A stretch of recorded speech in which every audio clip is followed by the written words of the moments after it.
It is bad news for Calvin Ridley.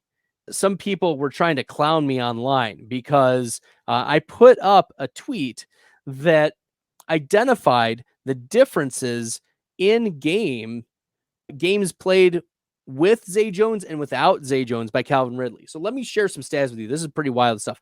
In games where Zay Jones plays, Calvin Ridley averages 7.5 catches, 9.5 targets, 111 yards, half a touchdown, and 21.6 fantasy points in PPR.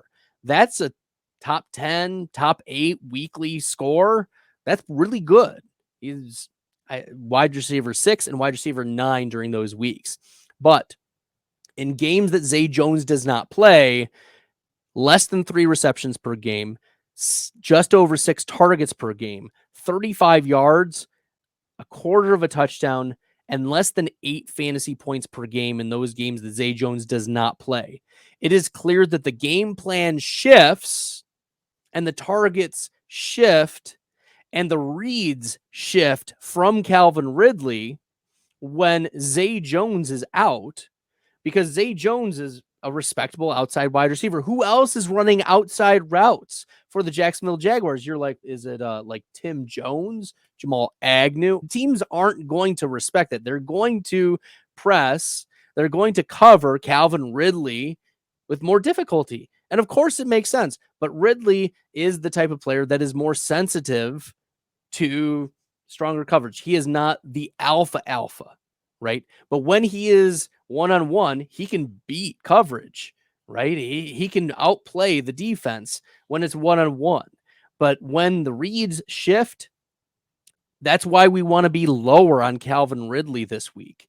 We want to be, he's a flex play, but I'm concerned about what we've seen so far in the Jacksonville Jaguars game plan.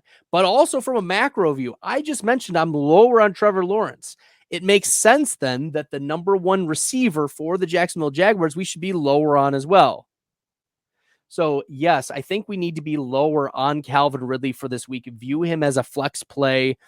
I have him lower in the rankings. His consensus ranking is, I think, wide receiver 16 or 18.